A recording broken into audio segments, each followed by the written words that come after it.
The last one.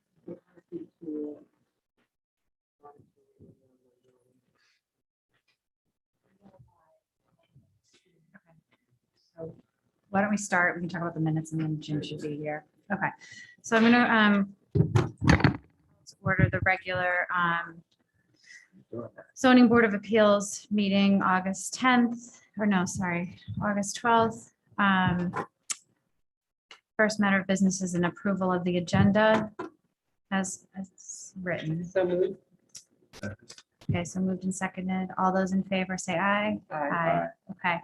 And the next matter of business is the approval of the minutes from July 8th. I read them. They looked fine. The only thing was one comment under the file 14-21. There was a bit that was attributed to me that I think was actually Lisa. So if we can just, and Lisa agreed, so I On think, the top of page 3. thank you. So if we can make that change, I think otherwise they looked good. Did anyone else have any questions or comments about the minutes? Okay. So you can maybe hold off. Do you want to, can we approve them, Megan, with just that, with that change? Okay. So would someone like to make a motion to approve the minutes of July 8th, 2021 with that one change? We'll make that motion. Okay. And Ed seconds. Okay, so all those in favor of approving the minutes? Aye. Okay. Review on it or no? Well, so old business, DeVazio, we continued, so we don't have to do anything with them. We could, We should wait for Jim we on can that. wait on Jim for Shauna. Can we do last thing? We could start with clap. Is Arthur here? Oh, right, yeah, that one. Sorry, I'm looking at the agenda, not the. Right, okay, so that one is withdrawing, so we need a motion to withdraw without prejudice for this one. Would someone, Michael makes the motion? This is the class. Yes. Yeah. Okay, so motion's been made and seconded. All those in favor to motion to allow this to withdraw without prejudice, say aye. Aye. Aye, okay.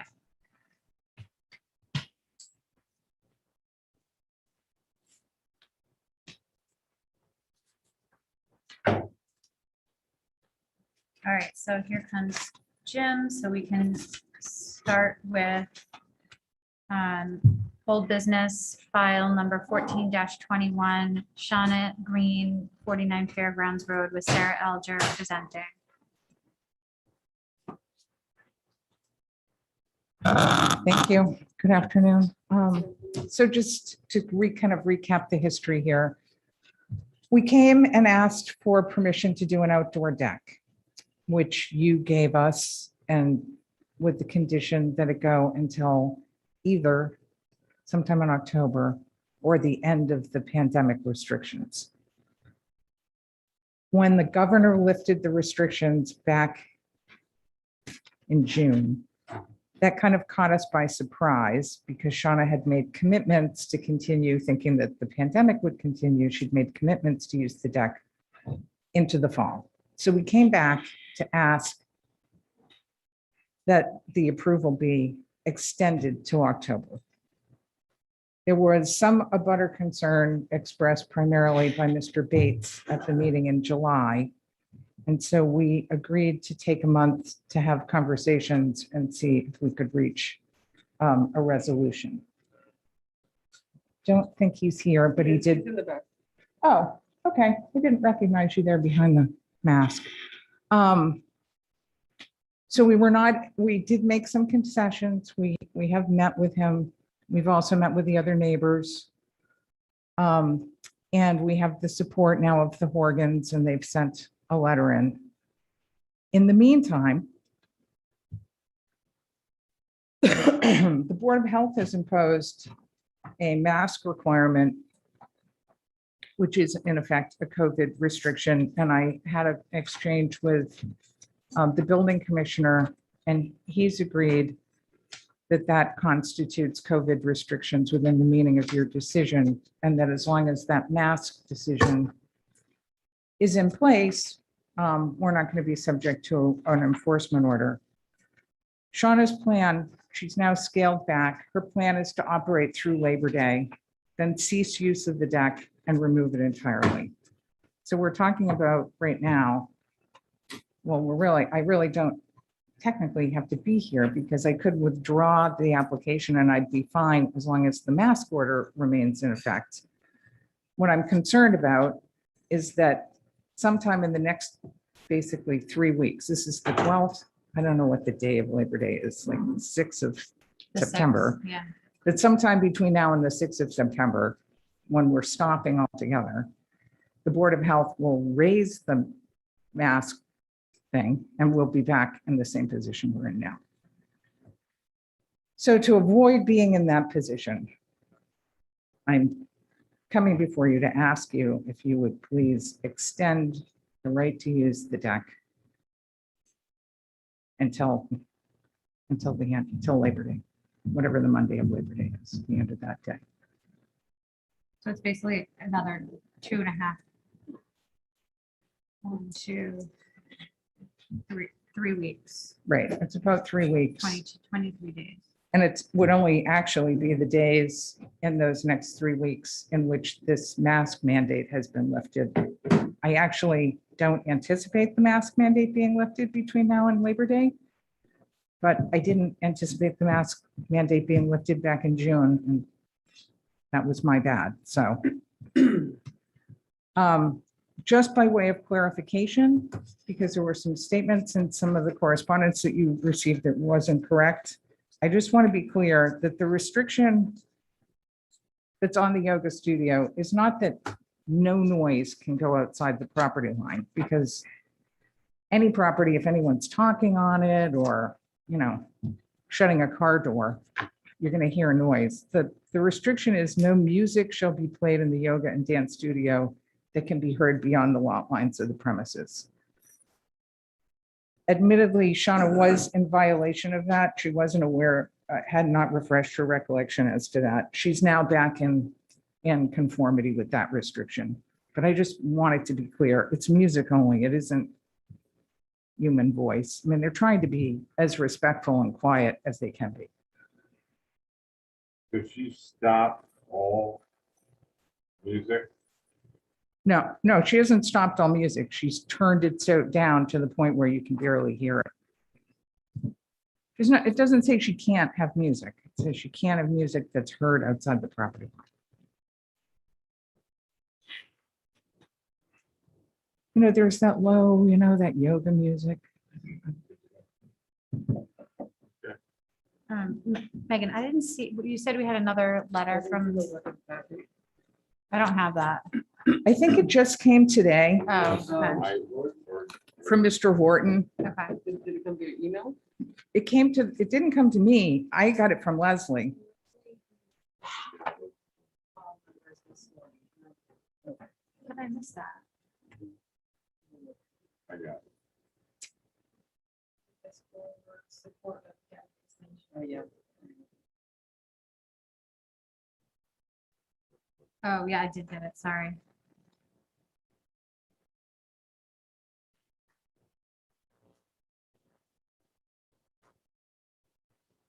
I did get it. I read the top part that she said.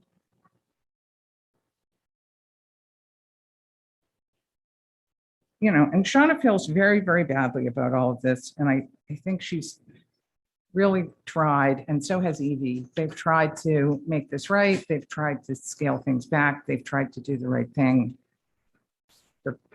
They're cutting off what they're doing as of Labor Day. I think that's a pretty reasonable compromise. Then she's going to remove the deck, and that's going to be the end of it. They're direct abutters.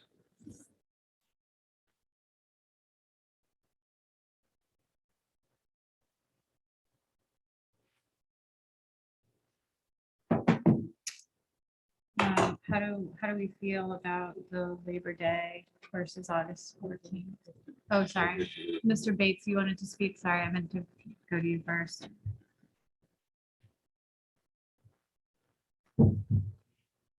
Hello, Bob Bates, 11 Brindle Lane. The concern I have, the mask restriction that was just put in place by the town does not limit occupancy. So she could go back and operate inside of her structure. It is a constant drone of noise coming from the property. After they said that they would stop doing the music outside, we had to go to Shauna because it was continuing. Then their apologies, because they keep apologizing, it doesn't seem to really mean anything. I don't think they have really felt any true impact from this. Yes, they did finally move them inside, but there is still a constant drone of noise. I walk outside my front door at 7 o'clock in the morning and I have voices all the time from 7 a.m. to noon. There is no, I don't feel from the restrictions that were just put in place that there was any limitation. That the Board of Health just now did not put any board limitations on occupancies. So they can do everything they're doing outside, inside. They had 60 days to figure this out. They failed to do so. Thank you. Hold on, Bob. So just to be clear, they're inside? No, they have moved a few of the classes inside that were using the loud music. There is still music that is playing. It is, like I said, it's a low drone, and there's still voices outside. They're still outside starting at 7 o'clock in the morning. There's people outside my house talking, doing classes, and the instructor is not in a low tone. She's speaking so that everybody that's under the deck can hear her.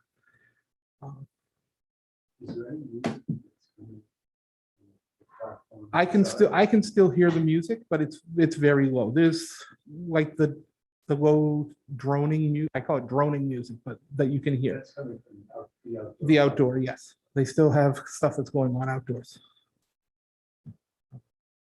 There's no restriction on human voice. But everything was supposed to be inside. That's right. Way She back. got the And COVID. they failed to, sorry, and they did fail to come to you to get permission to do what they're doing. They got no building permits. They did nothing to get approval a year ago to move this outside when they first started doing it. It only came to a head because of a planning board meeting where it was brought up. That's why it ended up coming back to you folks. I'm sorry, but I didn't hear you. It only came back to you folks because of a planning board meeting where it became apparent what was being done was outside of their permit. You mean the outside?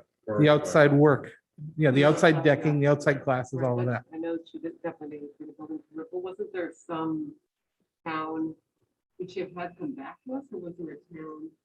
The town was allowing people to do move some of their operations outside beauty. I think they had to still go through licensing regulations for that.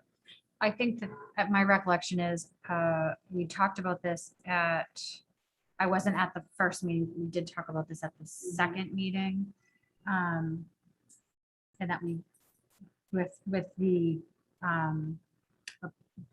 permission that we granted sort of cleaned that up already. So I don't know that, I think we just should focus right now on Labor Day to the 14th. And this discussion, if the mask mandate continues beyond that date, then this discussion will be moot because the town has determined that and Paul Murphy, you're here, maybe Paul, would you confirm for us that you agree this is You agree to what? that the use of the deck, the outside space is covered with this extension of the mask mandate? And is that, I'm curious, is that forever if it's another 2 years? Well, she No, said I that she's gonna think- stop after September, after Labor Day anyway. But I also think if this continues for 2 years, then the whole town's we're gonna have to review all of this. But for this specific, the only thing we're talking about right now is while the mask mandate is in place or Labor Day. And I think what we're talking about is that whether we're going to allow her the extra 23 days till Labor Day, or she's going to have to comply. If the mask mandate goes away, she'll have to comply with the original August 14th day. think that's not gonna happen. on August 14th. I mean, today's the 12th, it's 2 days away, so. Maybe we should call it having 14 days. I mean, who knows? You mean to actually take it down? No, No. no, that the mask mandate is Oh. lifted, where then she'll be operational when she shouldn't be theoretically. Because her original, the last term she got granted was to do it until October. So the mask mandate got lifted or October 15? Columbus Day, right? Okay, so since we're talking about, so why don't we, so since we're talking about, right, the 14th is in 2 days, that's not gonna happen. We seem like we're trending more towards mask mandate than we are away at this point. We could just say, you know what, it's the August 14th date or the determination by the town that we're in a mask mandate, and so the use can continue, and we don't even have to address this. So I think we should address Labor Day, because I think even if the mask mandate continues, that doesn't allow her to go past Labor Day. Because our original permit said, it was our original permit, your decision originally, the first one was Well, she's October. Made the agreement to Yep. stop on it Labor Day, so I don't even think between Labor Day and Columbus Day is a discussion anymore. Okay, so Yeah, let's I just, agree 100%. I agree with you. I would support something. Let them go to Labor Day. No music outside. And no activities outside. So stop the music. Right so to now. speak. Well, I don't think she's amplifying music. and it's Well, probably coming from. Well, unless she's got somebody who's playing it, physically sitting there playing it. If it's coming through an electronic device, it's amplified music. I think that's very subjective. I wouldn't want to limit it to amplified voices. I don't even know what an amplified voice is. Well, it would be like. Microphone. Oh, with microphone, Teacher okay. has a microphone. But she could have a loud voice without a microphone. Yeah, that's what. I just think, again, I compare this to what's going on in town, with restaurants being able to open, and there are inconveniences associated with it. Drive on these roads, there's probably noise, more noise than normal. I'm okay with it. Like, The Monday of Labor Day. I don't know. where did you see who sat on this one? Which piece of paper was that? So on? some of the minutes. I just want to be clear, though. To Sarah. That if we were to vote for Labor Day, she's not gonna come back again. Not this year. I'm not gonna say she's never going to come back. I don't think that's reasonable. We don't know what the world is gonna be, but her plan at the moment, she's gonna get to Labor Day, she's gonna stop, she's tearing off the deck, and she's moving everything back inside. When will the deck be demolished? We can I give her mean, a- sometime this fall, but Why I don't don't, we give her a deadline to get rid of it? I mean, it's clear that if she wants to turn this into a permanent structure, the deck and the roof have to get rebuilt. They don't Mhm. need any kind of building. Mm-mm. So right.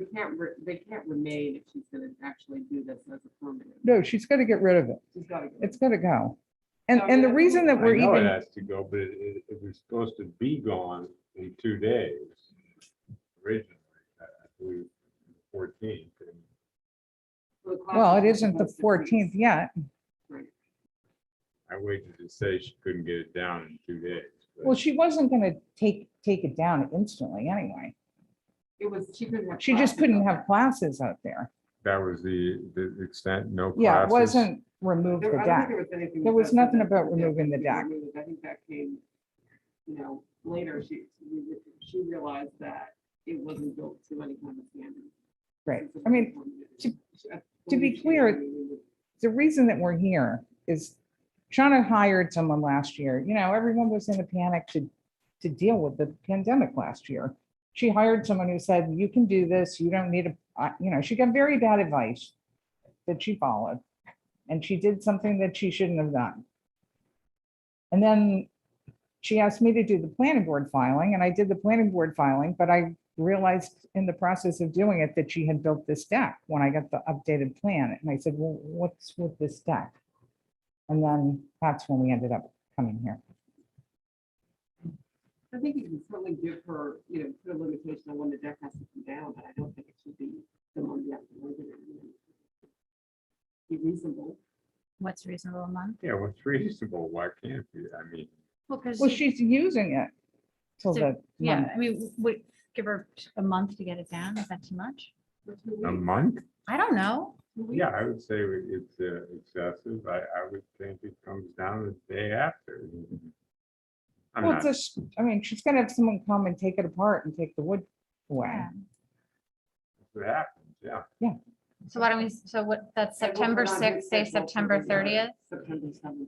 I mean, that's fine. September 30th, are you okay with that? I mean, we're not using it, so I don't know what harm it's doing if it's sitting out there. Well, first of all, it was. I know built we're ille- supposed to was take it down. built We're taking illegally. it down. We are taking it down, but I'm just saying, if it takes a week or two to take it down, is that the end of the world? What would be reasonable? I mean, I thought September 30th was reasonable.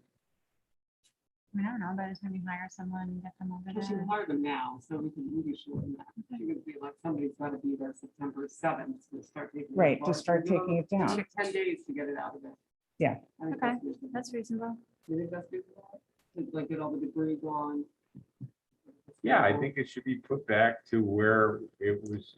I realized that there were, It will. there was, it will there be. were COVID accommodations made and as Jim alluded to it, to a lot of places, but at some point, it either has to stop or the zoning laws. Right. No, it's gotta stop. We have to remove it. There's no question. We've told the building commissioner that we would remove it. Okay. I'm frankly surprised that the building commissioner allows you to use it. If it's not. It's on a temporary basis only. Luckily, it's not raised too far. Mhm. Yeah. Okay, so is there anyone else in the audience? Mr. Bates, do you have any other follow-up comments? Okay. So what I'm hearing is that it seems like board members have voiced that they're amenable to the Labor Day end date with 10 days. Bring us, I think that's September 16th, to remove the deck and restore the premises to the original condition before the deck was there. That Remove the deck and the debris. I would say. Get it over. remove deck and debris. Yeah, and restore to original condition before construction. So was that deconstruct by the 30th? No, 10 days. So cease use on the 6th of September. 10 days from the 6th or September 16th, have the deck and debris I just want to be clear, removed. after, she wants to probably teach the Monday of Labor Day, Right. so the end of that day. Okay, So I so, would go to Monday or Tuesday. From like the 7th to the 17th. okay, so cease use at the end of the day on the 6th. 10 days from then, or September 17th, deck and debris removed and the property restored to original condition before construction. And all, and I probably separate all classes. Remove back inside. Mhm. Under the same conditions that were previously. Yeah.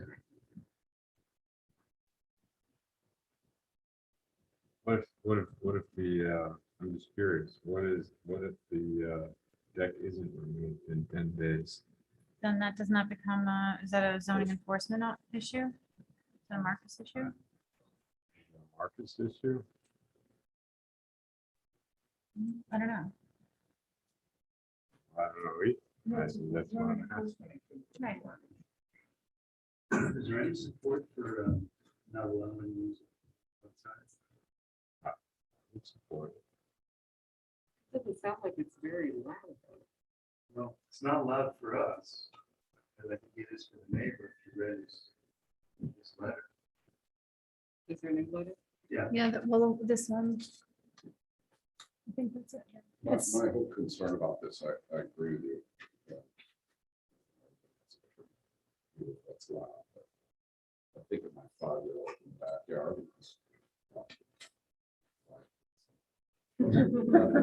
I probably knows my neighbors, right? Poor parent. But he's not running the business.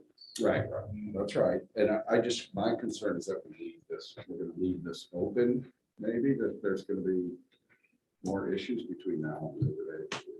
Because this is, it's a gray area. It's hard to define what loud is. That's my concern, is that, I wish we could leave it at this and then you work out what's considered loud, what's loud to you, but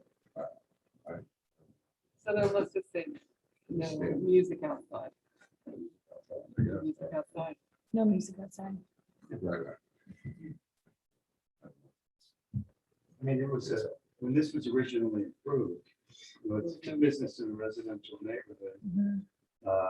It was pretty well tied up Sorry, I missed the alarm, so take some medicine. in restrictions at the time. And obviously, there was never any plan to run into COVID 20 years later. But I remember conversations about windows being down, there was music running inside and air conditioning. And So it's pretty, so I think this is reasonable. I'm fine with having that. Okay, So I would make that motion. with all the things that you said, including the no music. Yes. Does someone want to second that motion?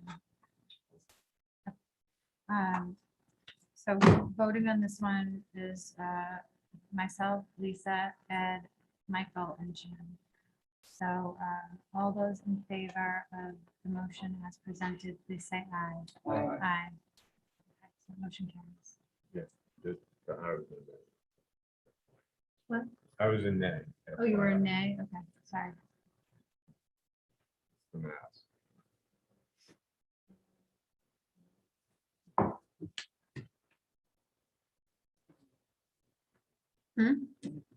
Okay. Megan, do you want this? That I just wrote down the conditions. You got it.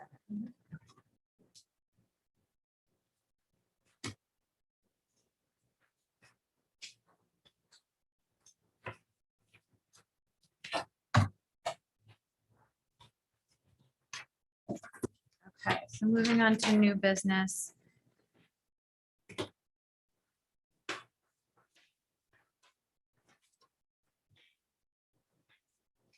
This is Guy and Diane Matalone, file number 17-21, 16 Western Avenue. Is it Quick? Quick. Yes, Mr. Quick, sorry, Mr. Quick presenting for the Alan. Hello, Chair and members of the board. So this is a relatively straightforward issue in our view. The construction here was not supposed to occur during the summer.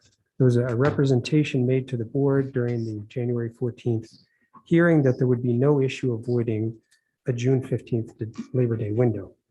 And I've reviewed that hearing a few times. At one point, the chair said that their word was sufficient and that there was discussion about a condition to that effect. But given that representation, it seems like the board said a condition isn't necessary. That special permit has been appealed. And I think that's part of this. So I'm sure the board is aware. The Matalones immediately sought to get to the legal issue in that case by filing a motion for summary judgment. So I want to be clear, they're not trying to delay this construction. They went in and said immediately, let's get to the legal issue. The owner of the house did not want to do that and instead basically commenced construction a few months later in order to harass and annoy the Matalones and get them to drop the lawsuit. So I want to be clear, this construction is at risk. We went to Judge Vey and asked for a preliminary injunction to stop the construction altogether until a decision had been issued on the summary judgment motion. Judge Vey found that there was a likelihood of success in the merits, but he said he's not going to enjoy it, but he told them in clear and certain terms, if he finds that the special permit should be overturned, all of this has to be undone. He's going to issue a tear down order. We're just requesting that a permit holder be held to their representations to this board. There was discussion about a contractor who knows the rules being found. That did not happen. When someone makes a representation to get relief, I think it's important that when they violate that, there be a repercussion. I have photos of the construction that's occurring. I'm happy to pass them around.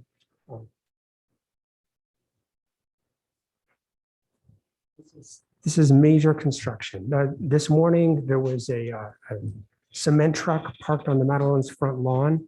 The parking is up and down the streets. They're pouring cement day and night. This is not a small project. This has been happening all summer and they're not stopping. They're doing this. It's just a hardball litigation tactic.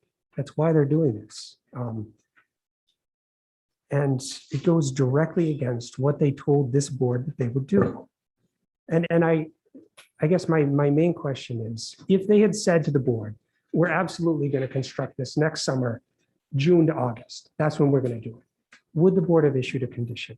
And if not, I mean, if you would have, then I ask you to please overturn the building inspector in this instance.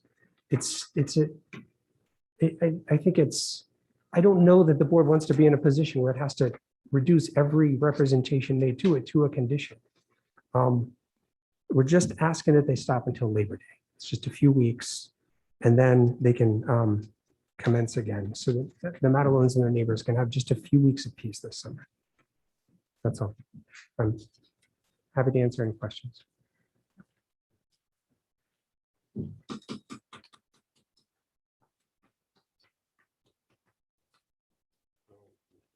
If I'm hearing this correctly, which is what I remember. Did I sit on this?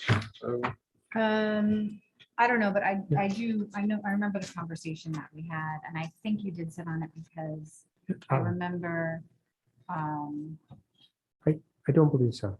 you don't think I did? Yeah.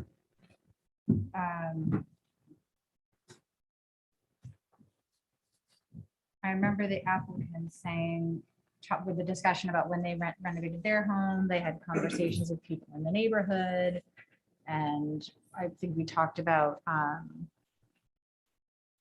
as we've done in the past with projects that we know are going to be large and with close neighbors, getting the contractor's phone number so that neighbors can have someone to call if things go awry. Mr. Reed, Who was the contractor? I think Arthur was representing. Yeah, I think maybe, yeah.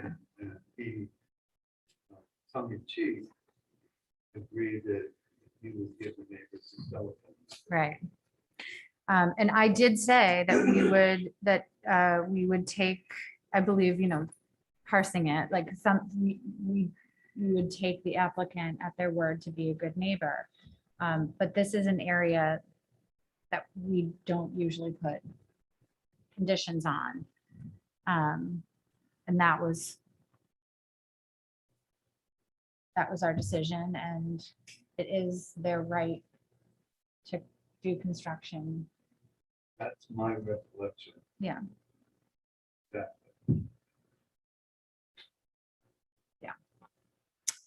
So I think there was discussion of a condition, which we do a lot, but I don't think it was an implied condition. I think if we wanted a condition, we would have put the condition on there. As to, if Mr. Metz is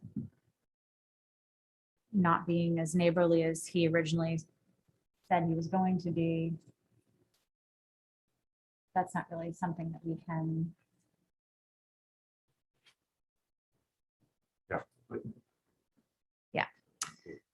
I think next time somebody offers up that they're going to be a good neighbor, then we should make it a condition. There's no way to enforce. No. But I think our decision is based on that we have a very specific area that we do put that condition on, and that is, we don't put it other places, even though when applicants have, or neighbors have asked for it, unless an applicant agrees to it, sort of as a trade for something else. So, is there anyone in the public that had any comments about this one? Mr. Cohen?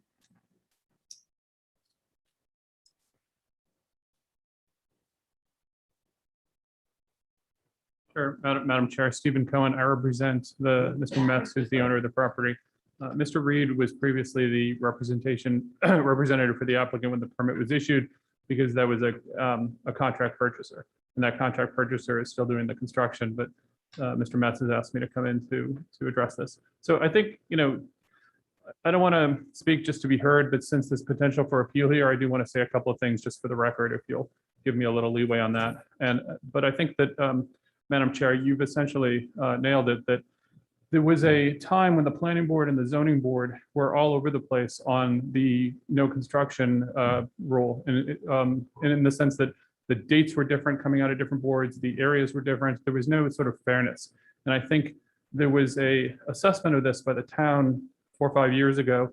And it generally became the idea that there should be consistent dates between those two boards, and that the areas in which it should be implemented should be areas where there was a public policy reason, where you were in a tight area in town, and having construction there was necessarily going to be impactful on closing roads and stuff like that. But generally, that any construction anywhere is going to bother the neighbors. And it seemed unfair that people with fancy addresses should have their enjoyable summers, and someone who lives in Mid-Island and is working for a living can't have an enjoyable summer.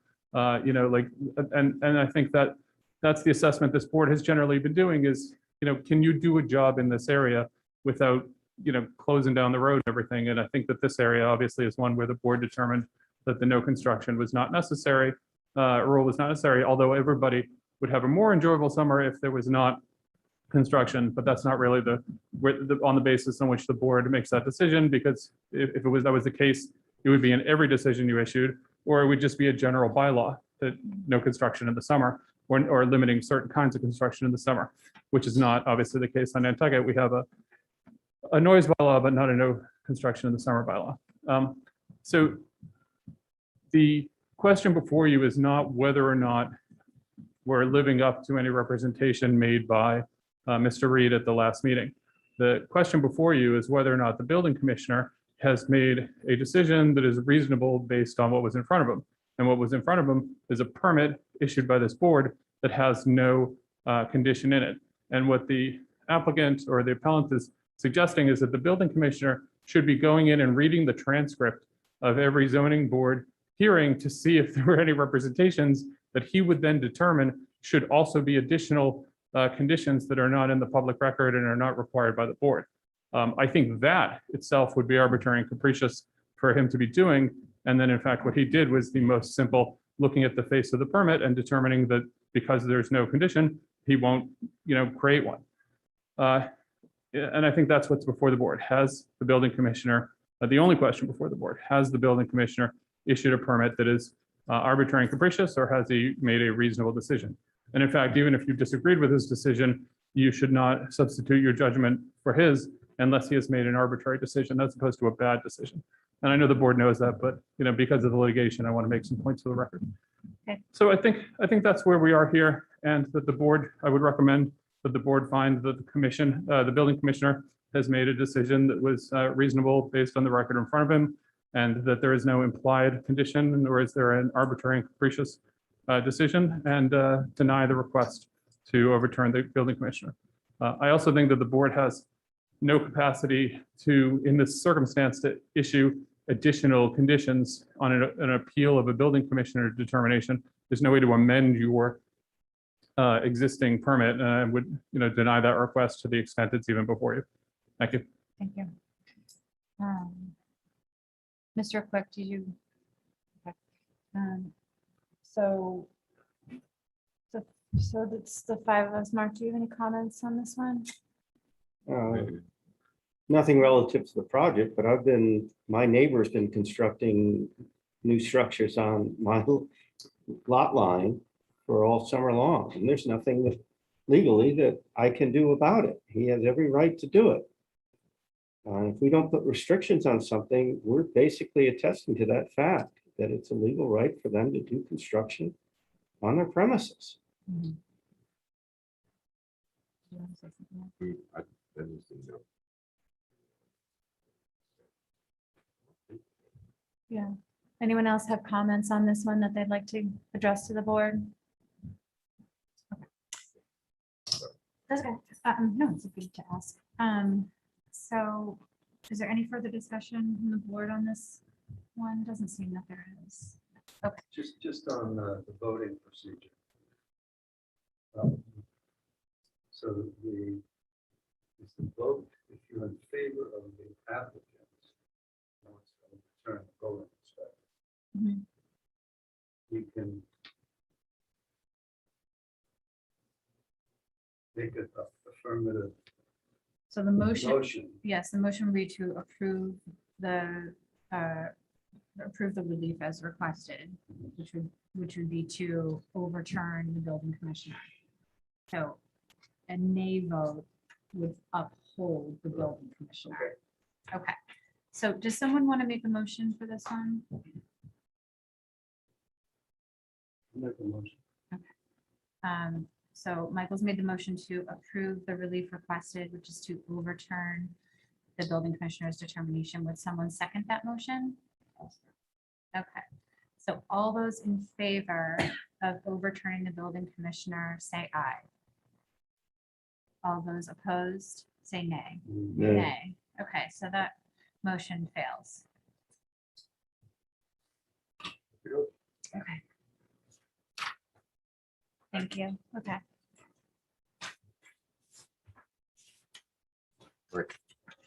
Sure. So we're on to Act Smart. Yeah, so this one, so there's the next two applications are similar. One, I think that actually the second one was filed first. And then I think South Valley was filed first and then 12 Woodbine was filed right subsequently thereafter. The suggestion from staff was to hear these two, open both public hearings, hear them together, close both public hearings and vote separately. Jim has a conflict on what? I built one. Years ago. Okay, well, all right, so let me just finish for a second. Jim, that's okay. Jim has a conflict on Is Lisa coming back? yeah, I think so. So Jim had a conflict on 12 South Valley, right? Yeah, so if we take them together, then he's out on Woodbine too. Ed has disclosed that which house did you build? 21 Woodbine. So Ed built 21 Woodbine a few years ago, but didn't work on anything having to do with solar, anything like that. Solar came afterward. I asked my brother if he had done some work for the owner. He couldn't recall any recently, but I just wanted to let you know. 1, 2, 3. Well, we have 5. Would do.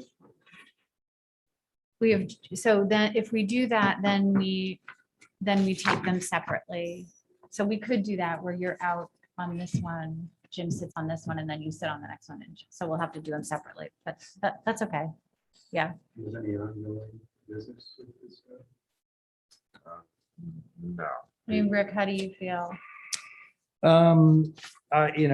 The only concern I have is I just want to make sure there's 5 members. Right. So I'll, if Ed wants to be safe, then I think the safe thing to do is to bring Jim in on this one. Ed comes in on South Valley. For efficiency, I'd love to do them together. I but know, If right? it doesn't work Right. out, it's Well, if I'm out, I can sit in the room at least and listen to The general discussion, because we won't go through all of that again. Yeah, I think that's fine. That's great. I think it's better. Yeah. Although I haven't seen this before in years.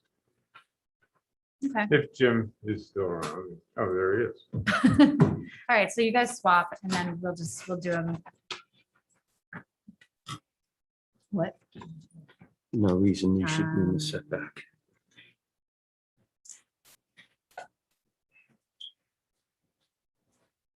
Now, yeah. Okay, so we'll do 21 Woodbine first. That's Smart as applicant for 21 Woodbine LLC, file number 18-21. Rick Bodett is representing the applicant. Thank you, Madam Chair. Rick Bodett for the applicant, Smart Solar. Here also with Zach Dussault from Smart Solar. So this one is 21 Woodbine LLC is the owner. As many of you know, Solar designs and installs solar arrays on the island. They've been doing it for a number of years now. And each of these properties, and obviously we're only talking about 21 Woodbine at the moment, but the reason we are here is because Smart Solar installed solar arrays within the zoning setback on this property. And the burning question, of course, is why would they do such a thing? Well, the reason is because they understood they had permission from the zoning enforcement officer to do so. And what I mean by that is the email that is in your packet that I'm sure most of you have seen. But just to go through it briefly, Marcus sent an email to Zach that said, locating solar arrays outside the required setback is encouraged whenever possible. However, solar arrays may be constructed within setback areas if necessary. See also Mass General Laws 40A, Section 3, Paragraph 9. So it didn't end there. Zach responds, as you can see, and says, thank you for the response. So in short, we do not need to file a variance prior to construction of the array. We want to make sure we go about this properly to prevent permitting and as-built zoning issues for our clients. Marcus responds, no variance required, but again, you're encouraged to leave as much space in between the array and the property line. And so they operated under that assumption that they could put these in the setback if they needed to, or if the owner wanted to, for a number of years until, and this is sort of where the two matters combine, until they applied for a CO on South Valley, and Paul denied the CO, sent them an email saying, sorry, you can't put these in the setback. Okay. And so what that caused them to do is come see me. We applied for a variance for both properties. They didn't bother applying to Paul for a CO on this property we're talking about because what was the point? So on 21 Woodbine, and just to be clear on a couple of things. Number one, they never intended to put this in the setback on 21 Woodbine or the other property we're going to talk about later. They applied for a building permit in the HDC to not put it in the setback. They got to the field and they made a determination to put it in the setback on the basis that there were a number of conduits, water lines on the property that they would interfere with in putting in these arrays. So they slid the array back and to the east a little bit, which caused it to be in the setback. But again, they didn't think there was an issue with that whatsoever. They just did it, made a field judgment and did it and thought they'd get the CO later, which we now know, would be denied. And so, so I think it's important just to also point out that since they received this email from Paul on South Valley in April, they've changed the procedures completely. So there's no danger this is going to happen again. On two properties, 76 Pulpus and 12 Wanna they've resurveyed, they've gone back to the HCC to change locations of arrays, and they're not going to put those in the setback because they had planned to. So there's no danger it's going to happen again. The other thing I want to make really clear, just for the record, is that Paul's interpretation of 40A, there's an exception in 40A, or I should say some language in 40A that I'm going to read to you. This is what Marcus was relying on when he said, don't worry about it. No zoning ordinance or bylaw shall prohibit or unreasonably regulate the installation of solar energy systems or the building of structures that facilitate the collection of solar energy, except where necessary to protect the public health, safety, and welfare. So Marcus's determination was, hey, you can put it in the setback because it would be unreasonable to require you to keep it out of the setback. Paul's interpretation, and he can speak to this, obviously, I assume, is just the opposite, that it's not unreasonable to mind the setbacks when you're putting in solar arrays. And just to be really clear, as an attorney, I think Paul's interpretation is right on the money. I think it's correct. It's just the fact is, unfortunately, my clients are kind of stuck in this catch-22 where they relied on Marcus, like a lot of us do all the time. I mean, I go into Marcus's office regularly, ask questions, run things by him, and we get advice from him. Now, I know a little better that things can change. Marcus could leave tomorrow and anything could change. But in the intervening time between Marcus granting this opinion and the time that Paul arrived on Nantucket, it's changed, and it is what it is, and it won't happen again. But the fact is, they're now stuck in this quandary. And so we've applied for this variance on this property and the next because it's a substantial hardship to this applicant to have to redo this. It's going to cost upwards of $50,000, particularly on this property where it's invading into the setback close to or over 5 feet. It's going to cause a major change on that property for them to fix that. It's going to be very expensive. And again, this is an applicant that just kind of tried to do the right thing. They asked the question beforehand when a lot of contractors and subcontractors just don't. So with that, I can answer any questions you have, hopefully. And if you have any questions for Zach, of course, he's available too. Notice that Marcus's letter is dated October 18th, 2017. Yep. Is that prior to issuing? Yeah, quite a bit prior. I mean, these installations happened last year. Yeah, a long time ago. It was a general email. It was not specific to either one of these properties. It was just discussions they were having with Marcus generally. So I noticed that on the application, going, they mentioned to maintain 10%. Yep, that was the plan. And that changed during construction. Yes. So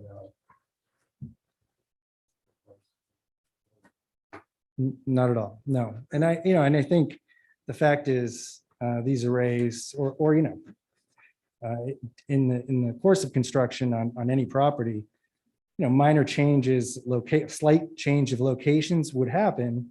And particularly if it's never going to be in the setback, that happens and it never comes up. It's only when that slight change causes the structure to be in setback that obviously that's something that Paul and anybody else at the building department is looking for. So this picture is, how recent is this picture?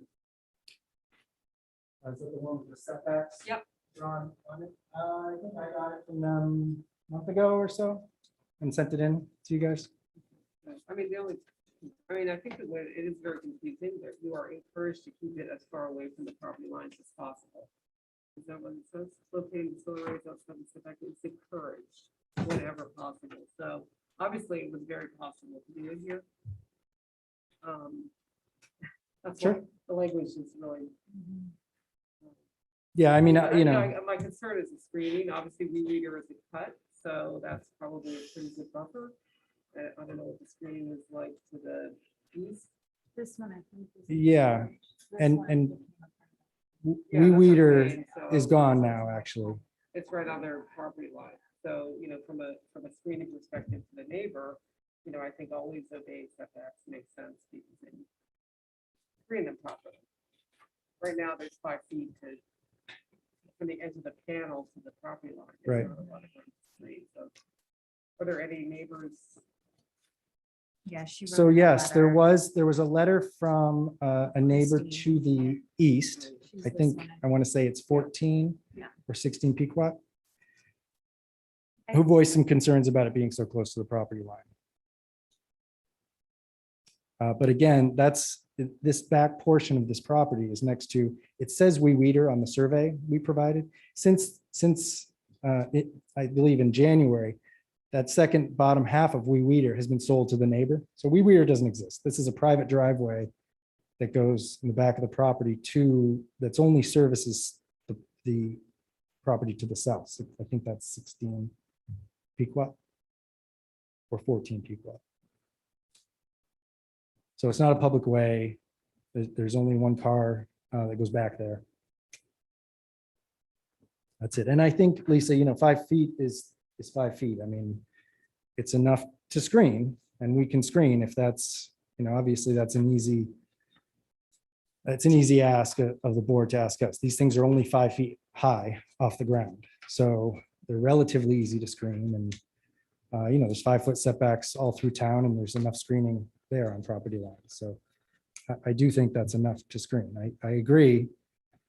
They should keep things out of the setback. And I think that's what Marcus asked. Try to keep it out of the setback. Right. But if you put it in, you put it in. But I also think that this, I agree with you, Rick, that I think Paul's reading is correct. And looking back on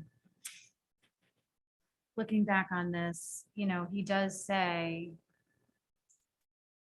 it may be constructed within the setback area if necessary. And then it gives you the law. And if you look at the law, necessary is to protect the public safety, health, safety, and welfare. That's what necessary means. Now, I get that they're not attorneys and they're not, parsing this out, but from 2017, the application for this one was December 2011, 2020. And it says it's going to be out of the setback. So even if they didn't, at some point, they should have gone back and asked someone. I get that there was a decision made in the field, but it's still a structure. I don't. So if I can address that, I mean, at what point do they have to go back and ask someone? I mean, do they have to go back a year later? Do they have to go back 4 years later? I mean, if they get a different determination from Paul, do they get a tiebreaker with Leslie or Andrew? I mean, No, they should have Marcus gone- listen, the end of Marcus's email specifically states, if anyone is aggrieved by this opinion, then you can appeal it to the zoning board of appeals. That is a zoning determination. That is within Marcus's power under 40A. He makes a determination on behalf of the town, right or wrong, he makes that determination. So until someone makes a different determination, why should these guys think otherwise? And by the way, now someone's made a different determination, so they're not gonna do this Because again. they decided on their own that it was necessary. Okay. You have a comment? Can we ask Paul? I think he just had to leave. Andrew needed him at 2 o'clock, so but we did hear this before with Paul. I just think I'd like to hear what his view is about basically the zoning enforcement officer. Is that arbitrary? That's the question, not really. I mean, we all agree that they're not located in the wrong. That going forward, they're located in the wrong place. So they would. Right. But it's So- all wrong for enforcing it the way it should be enforced for. Saying, So I think, his So- point was that all the approvals were shown with an outside of the setback, Right. and then they were shifted in the field. So I think that's why we thought it should come before. So I don't think that whether Paul acted arbitrary and capricious is before you guys, because we haven't appealed it intentionally. I mean, the last thing I want is to be sitting here with Paul and Marcus, them fighting over who's right. I mean, the fact is, I think Paul's right. It doesn't really matter anymore. We're asking you guys for a variance. We're not, oh, okay. I Yeah. thought you were- I- sorry, I'm not appealing Paul. We did that intentionally. And obviously part of the reason as well is that I don't have a lot of good arguments that Paul's wrong. I mean, I think he's right. It's just the fact is things change. And, I talked to Marcus about it too. I gave him a heads up that we were coming in here and he said, hey, there's a new decision out there and it's Paul's and that's the way it goes. So, I mean, it's, I you know, something tells me that if he had gone, if they'd gone through the process where they shown 5 feet off the property line and they got a building permit, that wouldn't have been his decision. I mean, he would have honored that. But it's because all the Yeah. paperwork that he follows shows it compliant. It's hard for him to all of a sudden say it's fine to have it. Yeah, I mean, I was here, you might remember, about, a year or two ago on a similar situation, not for Act Solar, but for a private client who had installed one of these things. And it was just that scenario that, they had applied the way they were supposed to, and it was shown in the setback, but, by that time, Paul just said, sorry, you can appeal me, Rick, but sorry, I can't sign off on it. I mean, I think the fact is, and obviously, if you guys want to hear from Paul, that's reasonable. But I think the fact is, Paul, and what I think what he said with Zach is, look, it's nothing personal. It's in the setback. I don't believe it should be. I don't believe you have the right to have it there. So I can't sign it. I think that the language that's in your staff report that frankly is a little bit insinuating that we kind of did this intentionally, showed a permit that wasn't supposed to be in the setback and then stuck in the setback, makes it sound like it's intentional. And it wasn't. I'm telling you, they didn't mean to, they specifically intended to keep it out of the setback because they prefer I that. certainly don't think it was intentional, but they are 4 feet away. Well, I think it was, I think it was an intentional placement, but I don't think it was done with malice. It was like, it was done because they understood Marcus's emails to mean that it was permissible for them to do that. And they probably wanted more yard. But I think they should have asked for permission when changing what they had applied for, whether or not it might be allowed or may be allowed. You still need to ask permission for where to put it. I was looking at this more of sort of how we do unintentional setback intrusion. So more of a Special. permit. Yeah, and I I would know have that- applied for that, obviously, but it's in log 1, which is not allowed. But I mean, under that rubric, like it's more Right. of a, it's more, it follows that scenario for me, right? Because they thought they were doing what they were allowed to do. And then later realized, Yeah, I mean, just never, the fact is, I think it ever crossed their mind to come in and ask for a change that they assumed was allowed. It's kind of that simple. but I also think like knowing that stuff changes all the time with building codes and zoning and all of that, like to not, to just let it ride from 2017 on, like that was gonna just, that opinion, that this email was gonna hold true for every situation that they did, I think is a little bit, right word to use, but. Yeah, I mean, it's a Yeah, reasonable I thing to saw, yeah. say, but obviously I disagree. I mean, you're right. There's limits to everything. I mean, if we were 15 years down the line, I don't know. By that time, they would have had so many in the belt. And by the way, they had a number of these that just have COs from before Paul was around. So why would they think otherwise until it happens? I mean, now, obviously, they're on notice. So now if they do it, you're not going to see me standing here for them, right? I mean, I think it's a very reasonable reliance to have on that I think, opinion of Marcus. I think that's probably. And true, although I until do it's think not, until there's a different opinion. I agree with that, although I do think it's polite to keep it as far away from your neighbors as possible. I agree. And I'm not so sure 4 feet is as far away as possible. I don't think,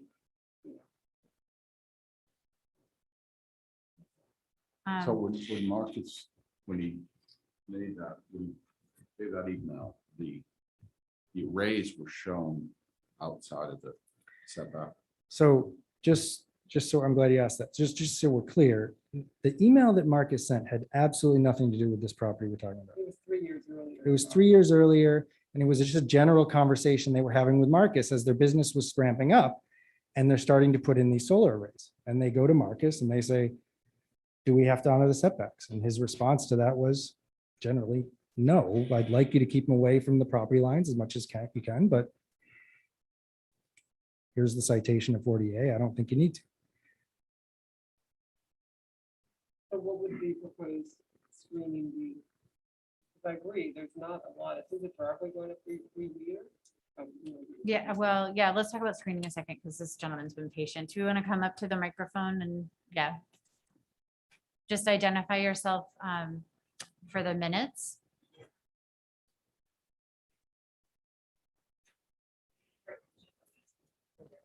The mask helps. Nobody can tell who you are.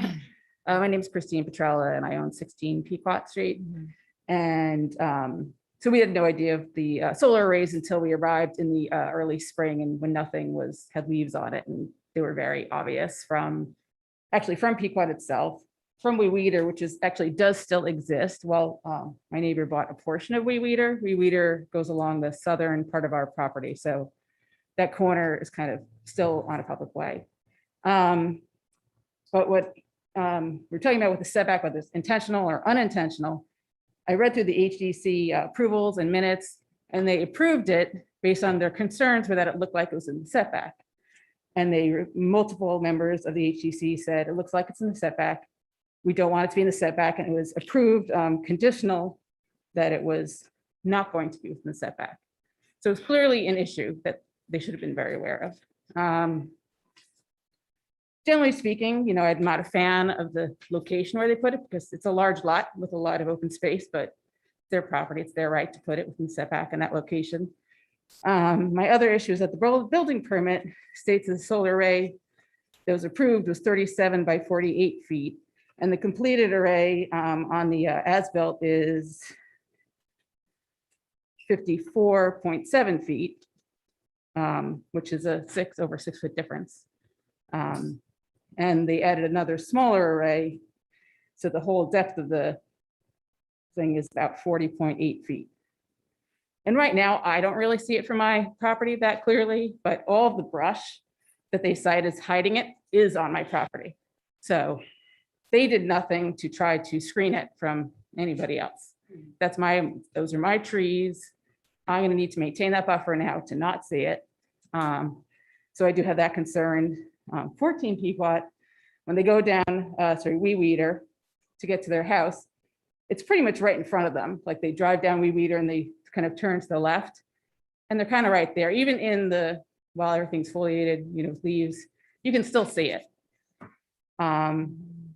So, I mean, those are really my big concerns. I just think it's a little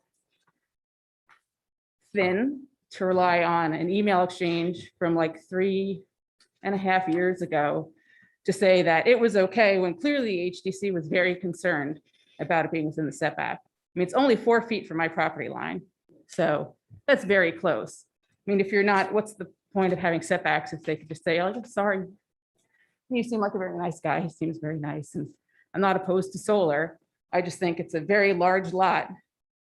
And to have it crammed right up against the property line of 2 abutters is just, it's not only unneighborly. I just think it's just inappropriate. And I think that's all I have to say. Did they have a sign off from the HTC? They probably didn't notice that it was A what? a sign off from the HTC. Do they have the? The HD, I mean, the thing that's approved has like a stamp on it. Yeah, I know when they, usually before you go, and you might know this, right? When they Yeah, go I don't know. I for can't the see number, all you the have to get documents. They don't have a signature on the card from the HTC. So that's another hurdle they have to go through. Yeah. Theoretically, to get a CO. They do have a signature from it. I mean, so And I certainly feel bad that they have to move it, but I don't, this is a rental property that rents out for $30,000, $50,000 a week. And I know we're just like owner occupied houses next door, but we all, kind of matter also. Oh. So I'll say this. anyway, I was just curious if they had gotten the sign off, if that was a specific part of the approval. Just for the record, I'm Scott Carpenter and I'm at 14 Pequot right behind. Just a couple points. Most of them are made. We never got any notice of this. Seemed to be done in the quiet time of January and February of this year. When we arrived in April, we were surprised to see, the array there and the size of it. And it just seems to us that it probably generates more electricity than what that property uses. It's also very large, has already been said, 70 panels. And I don't know if consideration was made for a smaller array. Additionally, there was no landscape screening constructed. It appears that some of the taller vegetation was removed to reduce shade for the solar. It also cuts off the existing footpath. Our understanding is that is a public easement. And also looks like there's a sign that was put up that says private. The owner put up. And as already mentioned, it's a luxury rental property. It does 35 to 55,000 a week for. So I don't know that the financial hardship is really an issue here. Those are the points. I appreciate your time. Thank you. Rick, would you address the fact that it was conditioned, that was in the letter, that was conditioned upon being out of the setbacks by the HDC?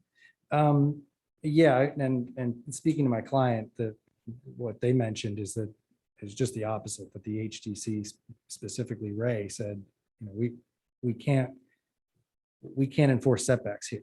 So I don't think that from our perspective, they thought, I don't know, I wasn't there, so I can get specifics on that question, or I can get the minutes too. That's the other thing I I could do. would get the certificate of appropriateness, because it would be labeled on that. It would be a condition on there that it's out of the setbacks? Potentially, but it is Yeah. shown out of the setbacks on the plan. For sure. Yeah, that was the And I plan. think the plan was a little confusing, unfortunately, because the setback is shown in yellow.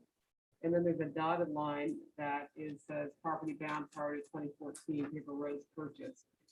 That really looks like the setback. So it really looks like they're way over the setback when they're really 5 feet over the setback, but I don't think the plan was super clear, Okay. unfortunately. But I think I'd be interested to know, to get the minutes and to see that information. Yep. And to see the certificate of appropriateness. Do you have? I did on like a copy paste of the minutes from a meeting that,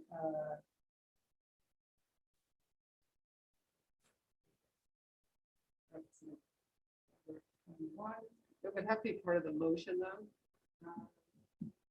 Not just a. I don't know what the date of the minutes were, but it has the comments from the people on the board. One person, Oliver, her concern is that it might be in the setback. Looks like it's slightly over the south setback line. Backus, solar arrays are considered structures and must meet setback.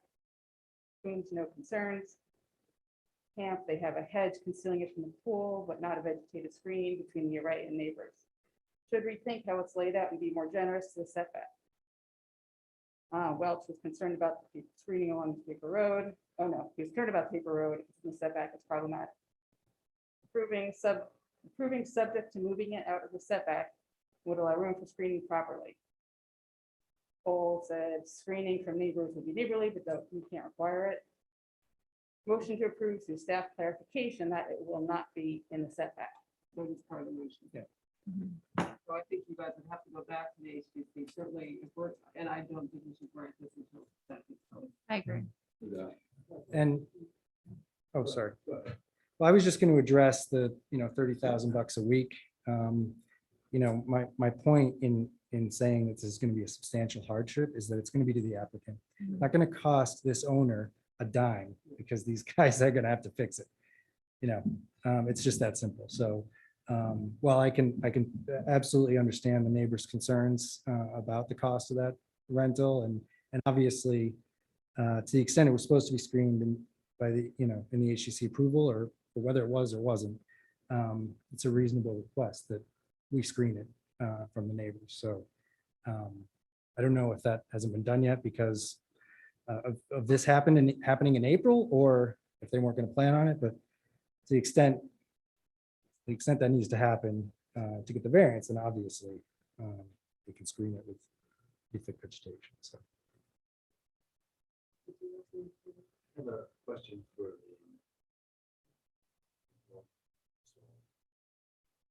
Are these?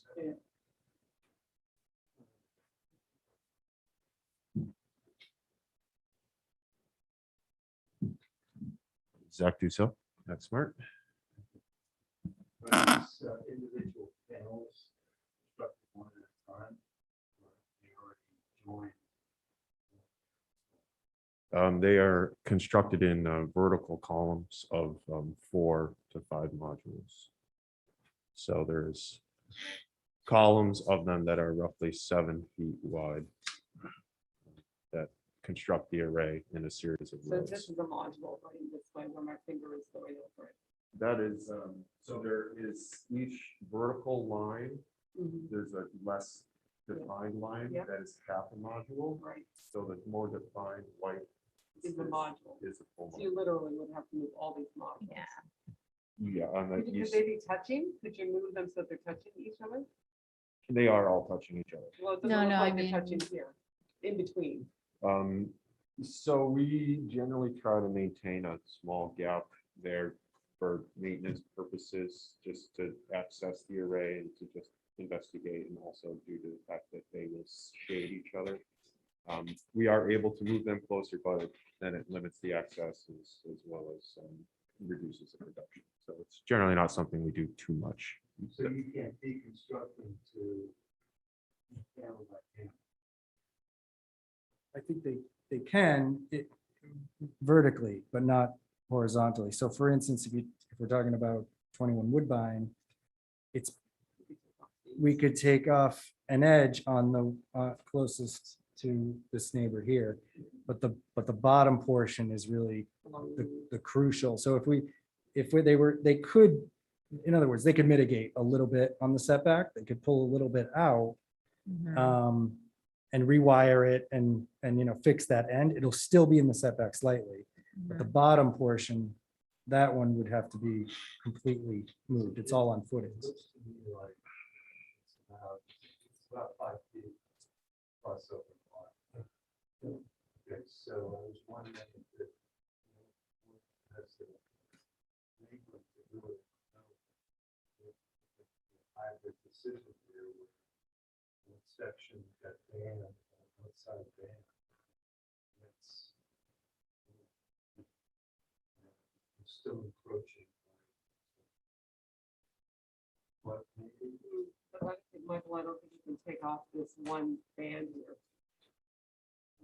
Can you, Jack, take off this one band? The bottom is the problem. The bottom's Yes, the problem. You can certainly take off one module on the neighbor's side and get to well outside the setback, but it's along the weed eater that is the problem. Yeah, well, we can also take out, I think, a half. Each of those is what, 2.5 feet wide, each of those squares? No, each one is 7 feet. The width of each. A full module column. Of the module, so 3.5 for each. for each square. half module, right? Yeah. So you could take that out and it would almost get to the line on the west, sorry, in the east. Well, but well, anyway, I mean, I think if you're gonna keep it this way, you do need to get the HGC to sign off on it before you come back to us, because I don't think we should take any action without that having taken place, because if they're not gonna sign off on it, then why would we bother? They might say, as long as the work's not sign off on it, why should they bother? Well, because they made it They was made their, decision. it was their It's part of their decision. That's. We've already weighed in. And then I think you should come back with a screening plan. Yeah, that's reasonable. What, And maybe some mitigation, maybe you do take off those modules and they just don't have as many panels and I think you have to become, either get it approved, well, either way, I guess we don't have to say this now, but even if the HCC approved it this way and they let them go over there and build this way, how does everybody feel about it? I still think it's definitely has to be screened minimum, but And I'm then- not sure I'm even in favor of. Yeah. I think I'd still want it mitigated. Yeah. Can I ask a So- clarifying question Yeah. to when the neighbor at 14 was talking about the footpath, the access to wherever that goes, is that impacted by the solar arrays? So the solar arrays are covering. Okay, so Where is that's the something easement? else that you need to. so, Yeah, I was unaware of that. yeah, and I've never done the title to this property. I did see on the west side, there's certainly a footpath. I didn't see one on the east side, but Doesn't show up on the app. I'm not denying it's there. So it would. South side. Okay, so let's, So but these easements are retained by the town as, 2 feet on either side. So unless we go a lot further, I can't imagine it's cut into, but obviously Just double something I check, can look right? into. Yeah, of course. okay, Well, the screening might be affected though. Yeah, so, and that's a good point. In other words, even if we're not in it and we want to screen, we can't screen the easement. Right. yeah. So let me look into that. That's a It good point. doesn't show up on this plan, the bracket plan, but maybe it exists. I mean, you can see it, it might be on the west side. See it on that No, I west see the side? west one. But I don't, it's weird that they don't have it on this It side. You're doesn't right. come across this way. But I guess I But would that's all- like, yeah. Well, let's just make sure that that's not going to be another issue that, yeah, no, I'll definitely look into that and clarify for the next hearing for sure. But I would like, and I know you can't commit to anything, but I would like at least some direction, because we all know I have personally been in this situation before where you guys tell me to go get HTC approval. I go get it, and I come back and get denied. Now, again, I'm not asking you to vote, but I would like, if possible, to get some sense from the board, if we were to mitigate, if we were to screen, if we're not in the easement, if the HTC is okay with it, will the board, generally speaking, be on board? I mean, I think I gave you my opinion. I think you have to get the HGC approval. You have to mitigate it. And I'm not opposed to that mitigation, including taking off some of the panels. Yep. On one side or the, obviously it doesn't look like you can do them on the other side. So I think you have to come in with a good plan of how you screen weed eater so that it's attractive for the neighbors. Right. And then maybe you make the east side compliant. I mean, I don't know. It's hard to say until. and Yeah, what I got about, what about the comment about the size of it on the application versus what's on the plan? Did the size of the arrays increase from application to actual?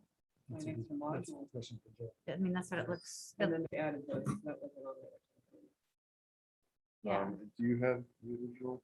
I can't remember the quantity that was on the original plan exactly. What ended up happening is, like you said, we had to change the location due to some utility stuff that was underneath the lawn where the original proposed location was. And that sort of pushed us to the south. And what it might have done is caused a relocation of a specific group to Is this it right here? go behind. So What's the original? let me just, so 37 that was by 48 is what- 70 panels originally in the proposed plan, which was the same number that we did because we had to shift the array certain directions, and we added a 6-panel subarray to the east of the shed to accommodate the original 70 panels. So it's the same number, and it is the same. Pardon me? It was 6, I believe. The one to the east, you're talking about the northeast one?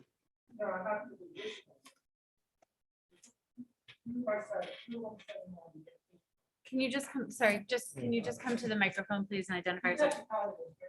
Yeah, it does look like, well, okay, just, can you please just identify yourself for the, It's Larry Petrella, also 16 Pequot. And you okay, can see in the original application, it's 39 by 40 or by 48 or whatever. They asked for 7 panels, they did 8. They asked for 2 arrays, they did 3 arrays. So, to say it's that hard to mitigate when they asked for one thing and built literally something different. And then also went into the setback. Yeah, the building permit says install 70 panels, modules, 70 solar modules on a ground base fixed tilt. So I'll give system, some insight to this. 37 by 48. So I can recall what happened here. Our industry is very evolving, and we see a lot of changes go about. And what ended up happening here is the original design used a slightly smaller module that allowed us to go what we call 5 up. So you see on the drawing that the original drawing, there's actually each column is 5 panels stacked. yeah, so this is 35 feet. By the time we went to install the system, that module was no longer available. and we had to resort to what we call a 4-up system due to the size constraints of our equipment. And that resulted in us making those slight changes to accommodate the same quantity. Because we weren't able to put, our rails are made a certain way where we can only go a certain height. And that is the reason for that slight design change, was a lack of the original spec module that was not available any longer.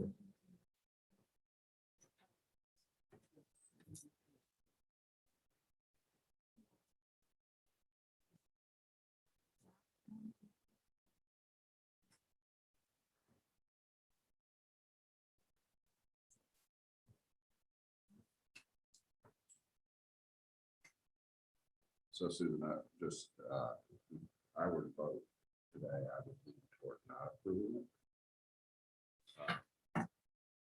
Make a compelling argument about their concerns. I'd also like to know what the hardship is, like a little more detail.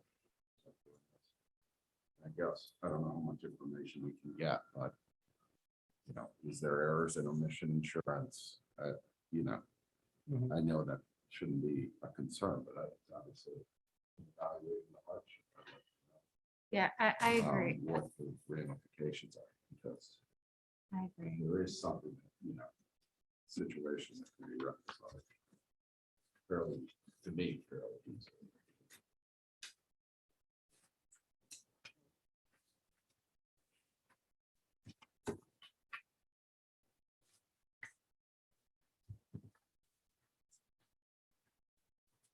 So I agree with Jim about the hardship, because what I'm hearing from Zach now is that you know, the size increases because the product changed. And doing the math on this page so it was 2 arrays at 35 panels each for 70. And what's on the ground is 64 squares on one, 64 squares on two, and 12 squares on another. So it went from 2 to 3 and 70 modules to, a lot more. Ma'am, it is the same number. You look, the squares you're seeing on there are, each module is made up of 2 of those smaller squares. So it is the same quantity, I assure you. Oh, I see what you're saying. Okay, okay. So It's- each it's- it is each of the 35 rectangles is 2 of these squares. Yes, each Okay, module is 2 of those squares. okay, all right, okay. Thank you for clarifying that for me. And I just asked Zach, is it the same amount of power that was supposed to be produced from the original design? And it is.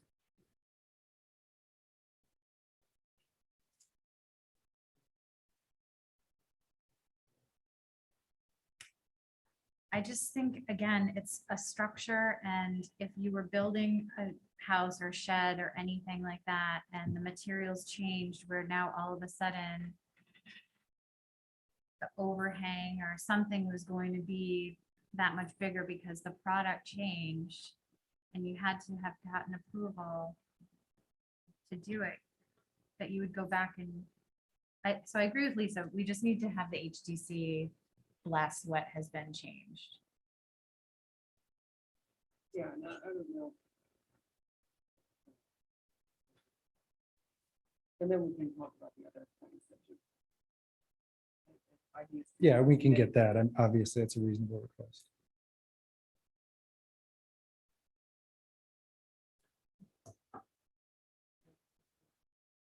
Continue. Okay. Anyone want a second on this? Okay, so all those in favor of continuing this until the next, I don't know, is it September 12th? No. Oh yeah, Zoom on. Is it the 9th? Okay, so on Zoom, September 9th. And obviously, if you can't get HGC before that, then Yeah, I mean, that's gonna be tight, right? you guys want to make it October? I mean, Yeah. I don't really care. I know it bothers you guys when I come in September and say, can we have another month? So I think that's going to be tight for I do HTC. too. HTC's jacked up right now. But does anyone have an an opinion on that? In terms of the HTC timing, I mean, just giving them till October since the HTC. at this point, the neighbors have a concern, I mean. Okay, yeah, then I think that that's fair enough, because, yeah, you won't get rid of HTC for one. Yeah. Right. And I'll let them know when we're going to be at the HTC. as well. That would be good. Okay, so motion has been made to continue this to the regularly scheduled October meeting of the zoning board of appeals. All those in favor of that motion, say aye. Aye. Okay, Thank you. yeah, we're gonna take a couple minute break.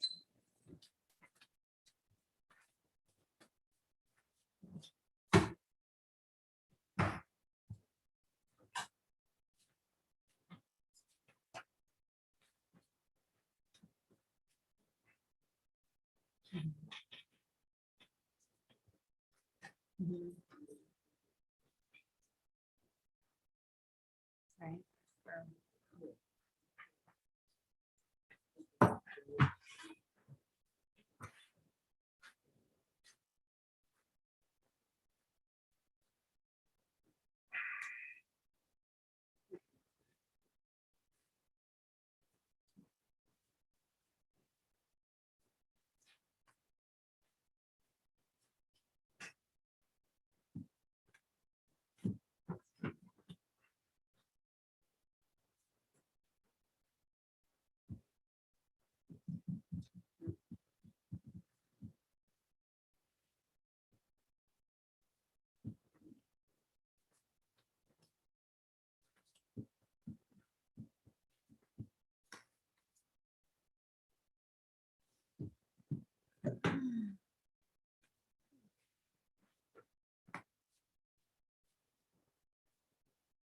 Mhm.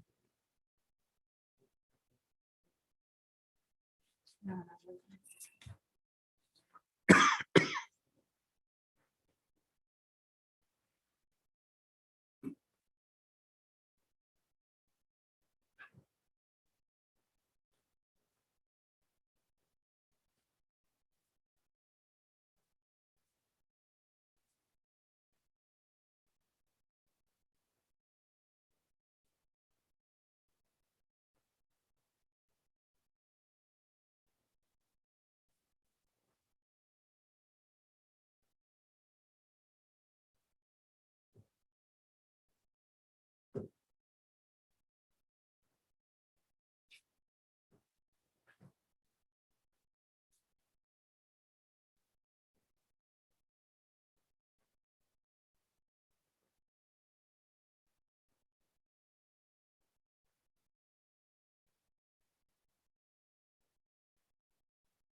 I'm sorry, I was talking to myself.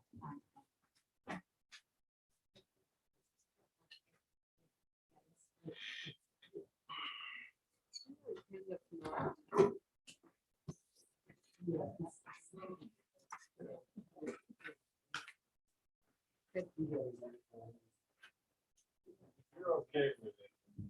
Yeah.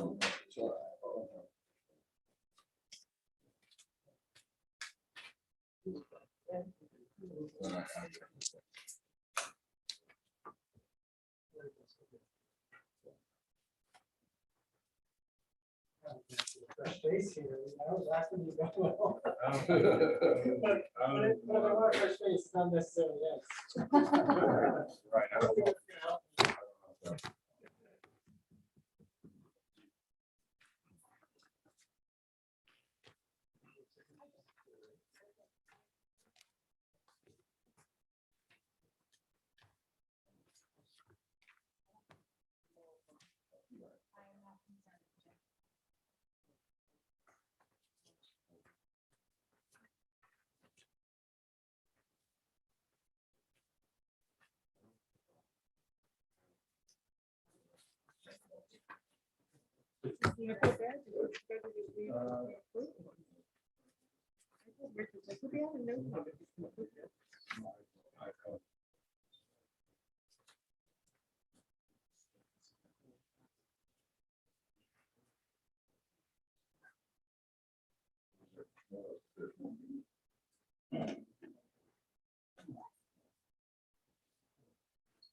Next one.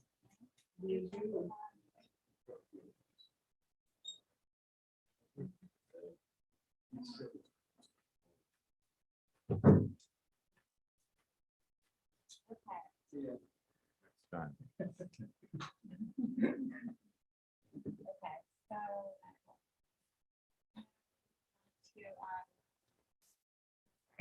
We're moving on to application 19-21, Axmart as applicant for Timothy and Lauren Minor, 12 South Valley Road, Rick Bodett presenting.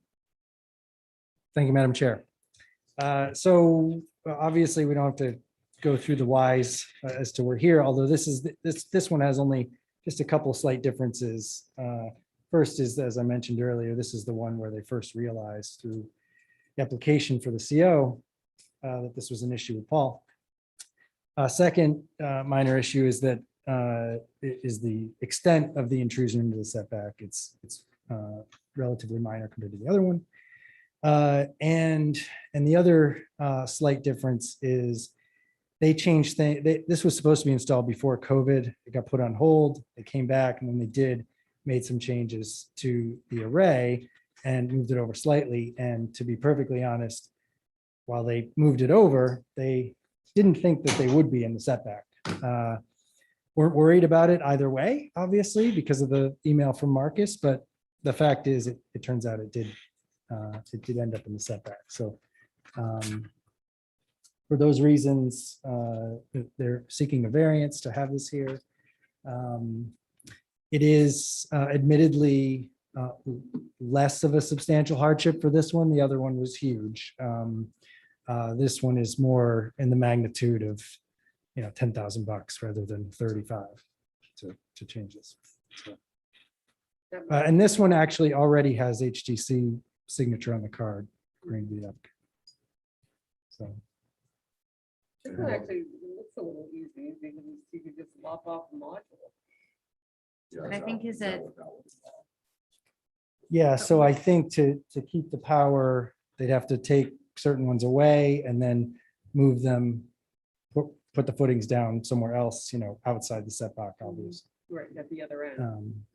Or wherever, expand the stone area, stuff like that. I mean, it's some work out of the pocket. That's really the bottom line.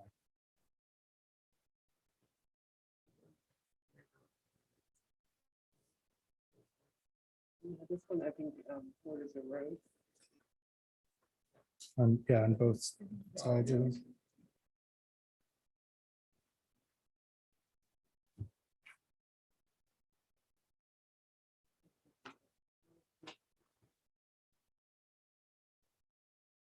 Oh, yeah, it could be the, it could be the direction, and northerly corner as well as.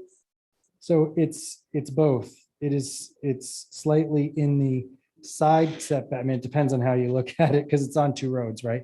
So it's slightly in the side setback by, looks like, is that a half a foot? My eyes are terrible. And then, you know, if you take the front of the house as South Valley, then it's slightly in the front yard setback because that's a 30-foot setback. That's a 30-foot setback. That's why. So it's just by virtue of that shape of that lot and the placement, obviously. Yeah, it's. Yeah, you want to use it?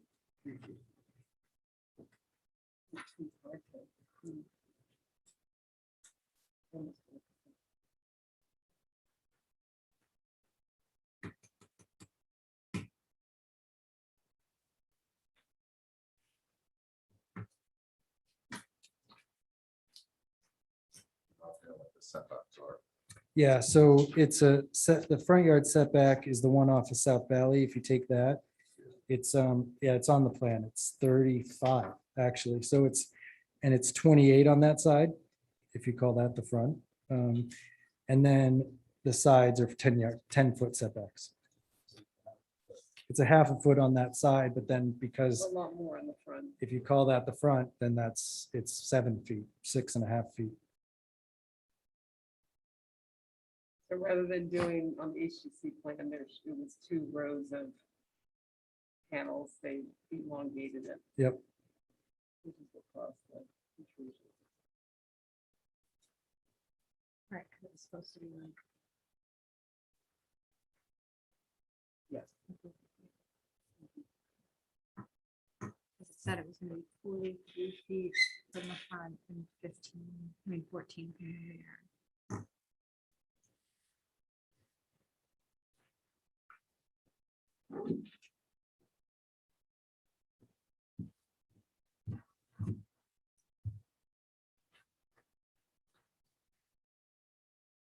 And look, I know it's, you know, it's a heavy bar to meet for a variance, and I know it's not easy for you guys to wrap your heads around, and trust me, this is no fun for us standing here. This is, you know, it's what you try not to do, what everybody tries not to do. And again, these guys in good faith were trying to do the right thing. So So you mentioned that they had like over since this email went out, and there were, you know, these obviously weren't the only 2 projects between 2017 and 2000, like till now that Yep. they did. And you said that there were a bunch of COs issued out there with similar, do you have any idea how many were issued that had I mean, setback intrusions? no, but you know, I don't work there. So I know we can find out if I look at every one that they did and find out which, I mean, I know of one offhand, only because my client sold the property. Mhm. And I was the seller's attorney, so I don't know if there was a CO. I assume there was, because they wouldn't have bought it if otherwise. But this applicant told me those ones are in the setback. I mean, I never looked at it, but Mhm. I know there's one out there, but I know there's also, you know, others. So, I mean, I can, if you want, we can find out. I don't, No, I mean, I'm just, you I know. don't I really just- want to open that can of No, worms. I to mean, be it honest. wouldn't go back and do anything. I'm just thinking that they were operating under a certain set of assumptions for a number of years, and these 2 happen to be the 2 That they're caught in. last the ones. last ones Right. with the change of the guard that they've got caught in. Are these Yeah, the and la- look- Are these the last ones? Is there anything else out there that has a setback intrusion as far as you know? Hopefully you'll start employing a surveyor to. Well, we have changed the policies.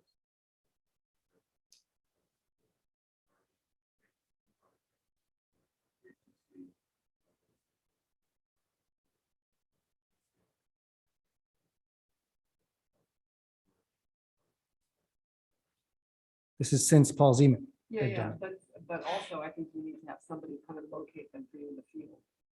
Yes, we are.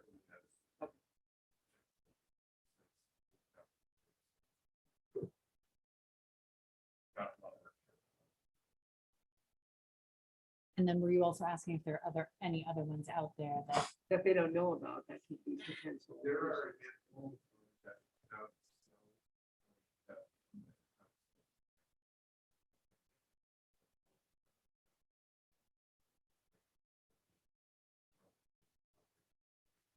I'm But thinking no- more, No other projects that you're completing that you haven't had as-built done yet. so this is more of a cleanup. Yeah, I feel like, I almost feel like we should- Even though they're not tied together, I feel like they're tied together. a little bit. Yeah. It's very hard to make a ruling on this without impacting the discussion that we already had on the other one. Mhm. So I almost would like to wait and see what happens. The other one. There's two sides to this, obviously.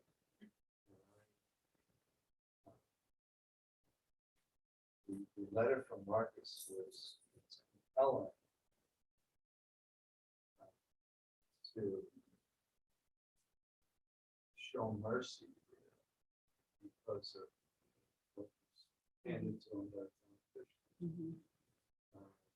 When I realized that the applicant should have come back to the HDC and changed the setback, notified the building department. Should have. Doing that in the future. So I think that they are tied together. I don't know what the answer is right now. I think we'll have a couple months to find out. And organize our thoughts.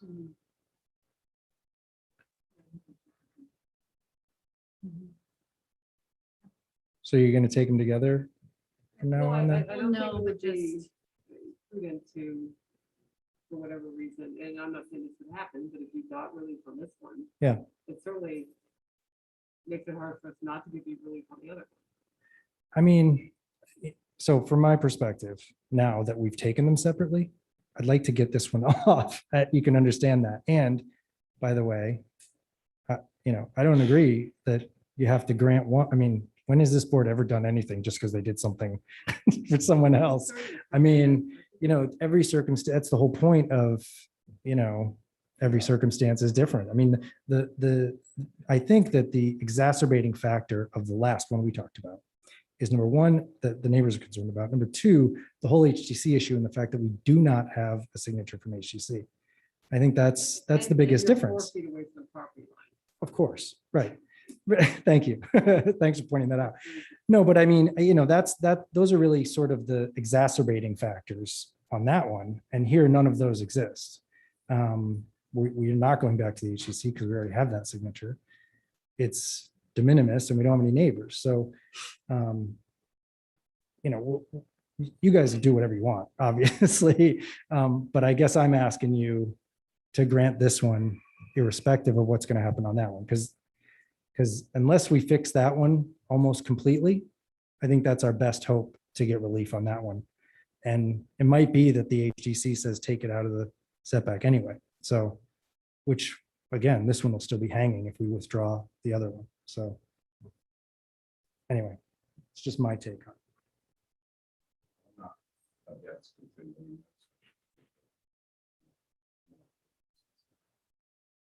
I also think that I do kind of. I know that it's presented. in the same style. There are two different sets of circumstances. Right, as long as And you- it's just like any other variance, up to two different properties. Separate. So, but at the same time, it is the same fault. I agree, however, the applicant. Yes. Came back. and Said, presented us with something, I'm just thinking out loud, that clean this one up. Not be on it. It would make it a lot easier to do what we need to. Understood. Thinking out loud. So. That's fair enough. I love that.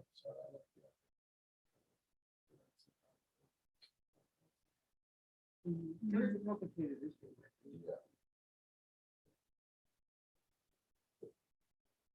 So. Maybe, I mean, we could potentially continue this one for next month, if you think that one. Or you just want No, I to- think Oh, You want to You do it mean to keep them September or separate? October? Well, I think the next time you come in, you know, if, and this is me talking. Hmm. That if the applicant had a solution to make it more bearable for us to right. approve the other one. Right. That clean this one up. And agreeing to drop the application. Mhm. Will go a long way. Right. Maybe. Michael, are you saying continue this one to September and hear the other one in October? No, both. Both in October, okay. Zach, do you have anything else that you wanted to add or before we take a vote? Okay. And then there's nobody else in the audience. So, Michael, did you want to make that motion? Yeah, well, I'll make a motion that we continue to October. 12?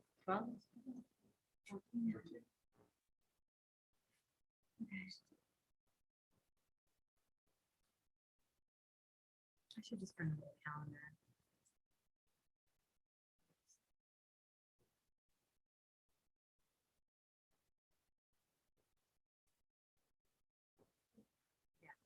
Yep. So, or we That- don't know. We don't know yet. September is going to be Zoom. And we'll see for October. I'm sure the pandemic will just be over by then. Famous last words. Okay, so did someone second that motion? Lisa seconds. Okay, so 1, 2, 3, 4, 5, all voting. So all those in favor to continue to October, say aye. Aye. Aye. All right. Thanks a bunch for all your time, guys. Thank you. Appreciate it. So that was our final, there's no other business today, so we can adjourn. Someone make that. Motion to adjourn. Okay, all those in favor to adjourn, say aye. Aye. Aye. I think we're gonna vote for officers next time.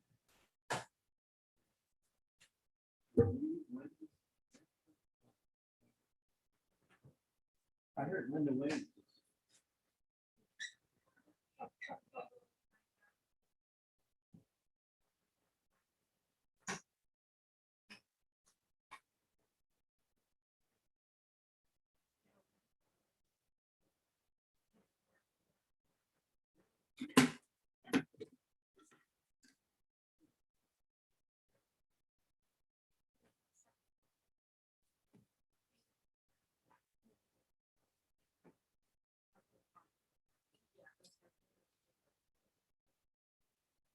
Thank you. Should I just leave this here? Yeah. Thanks, Holly.